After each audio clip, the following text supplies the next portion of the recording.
بسم اللہ الرحمن الرحیم۔ السلام علیکم ورحمۃ اللہ وبرکاتہ۔ اسلام میں داخل ہونے کے لیے لا الہ الا اللہ محمد الرسول اللہ صلی اللہ علیہ وسلم کا اقرار کرنا ہے،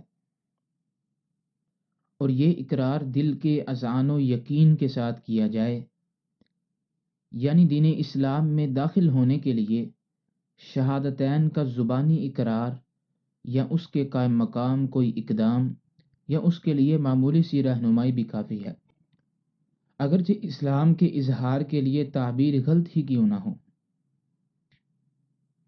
چنانچہ رسول اللہ صلی اللہ علیہ وسلم اور آپ کے صحابہ کرام رضوان اللہ علیہم اجمعین اس شخص کے مسلمان ہونے کی شہادت دیتے تھے جو اللہ وحدہ لا شریک کو معبود برحق اور رسالت محمدی کا اقرار و تصدیق کرتا تھا۔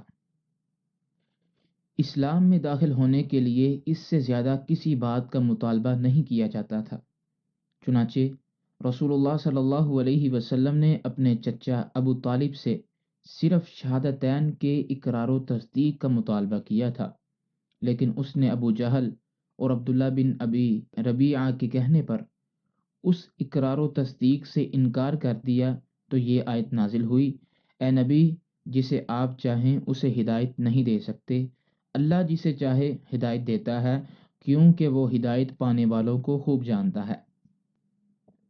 بعض اوقات رسول اللہ صلی اللہ علیہ وسلم نے صرف سر کے اشارے کو بھی اقرار و تصدیق کے قائم مقام قرار دیا۔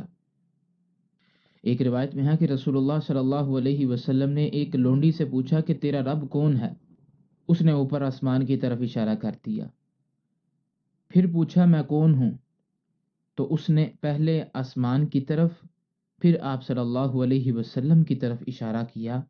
اس پر رسول اللہ صلی اللہ علیہ وسلم نے اس کے مومن ہونے کی گواہی دے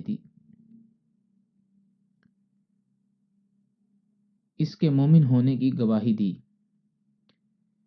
بلکہ اقرار و تصدیق کی بجائے اگر قرائن سے کسی کا مسلمان ہونا معلوم ہو گیا تو اسے ہی کافی سمجھ لیا گیا، جیسا کہ سیدنا معاویہ بن حکم رضی اللہ تعالی عنہ نے کسی کفارہ میں ایک لونڈی کو آزاد کرنا تھا۔ رسول اللہ صلی اللہ علیہ وسلم نے اس لونڈی سے دریافت کیا، اللہ کہاں ہے؟ اس نے کہا، آسمانوں میں۔ پھر آپ صلی اللہ علیہ وسلم نے فرمایا، میں کون ہوں؟ اس نے عرض کیا، آپ اللہ کے رسول ہیں۔ رسول اللہ صلی اللہ علیہ وسلم نے فرمایا، اسے آزاد کر دو، یہ مومنہ ہے۔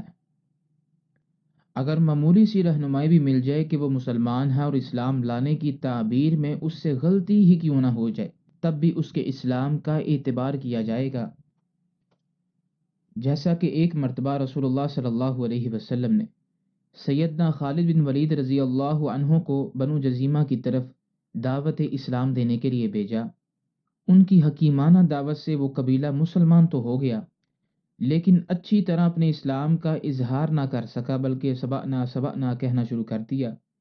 اس کا مطلب یہ تھا کہ ہم اپنے آبائی دین سے الگ ہو گئے ہیں۔ سیدنا خالد رضی اللہ عنہ نے ان کے اس طرح اظہار اسلام کو قبول نہ کیا، چنانچہ ان میں سے کچھ قتل کر دیے گئے اور کچھ کو قید کر لیا گیا۔ جب رسول اللہ صلی اللہ علیہ وسلم سے اس واقعے کا تذکرہ ہوا تو آپ صلی اللہ علیہ وسلم نے سخت ناراضگی کا اظہار کیا اور ہاتھ اٹھا کر اللہ کے حضور یوں گویا ہوئے، اے اللہ، جو کچھ خالد نے کیا ہے میں اس سے بری الذمہ ہوں۔ اب ان احادیث و واقعات کی روشنی میں ہم صورت مسئولہ کا جائزہ لیتے ہیں کہ برخوردار جو عیسائیت کو ترک کر کے نیا نیا مسلمان ہوا ہے، پھر اس کی محنتوں اور کوششوں سے بیوی بچے بھی مسلمان ہو گئے، اس کی والدہ بیمار ہیں اور اسے فالج کا مرض لاحق ہے، وہ زبان سے بول نہیں سکتی تھی، اس نے اپنے نو مسلم بچے کو اشارے سے کہا کہ وہ بھی کلمہ پڑھ کر مسلمان ہونا چاہتی ہے۔ وہ کسی دوست کے پاس جاتا ہے تاکہ معلوم کر سکے کہ ان حالات میں والدہ کو کیسے مسلمان کیا جائے۔ جب وہ واپس آیا تو والدہ اللہ کو پیاری ہو چکی تھی۔ اس نے اپنے دل کا اظہار تو کر ہی دیا تھا، لیکن وہ زبان سے بوجہ بیماری بول نہیں سکتی تھی۔ ہمارے رجحان کے مطابق وہ خاتون مسلمان ہے، اس کا جنازہ پڑھنا چاہیے تھا، اب غائبانہ جنازہ پڑھ لیا جائے اور اسے عیسائیوں کے قبرستان سے نکال کر مسلمانوں کے قبرستان میں دفن کیا جائے، نیز اس کی تدفین بھی اسلامی طریقہ کے مطابق کی جائے۔ واللہ اعلم، والسلام علیکم ورحمۃ اللہ وبرکاتہ۔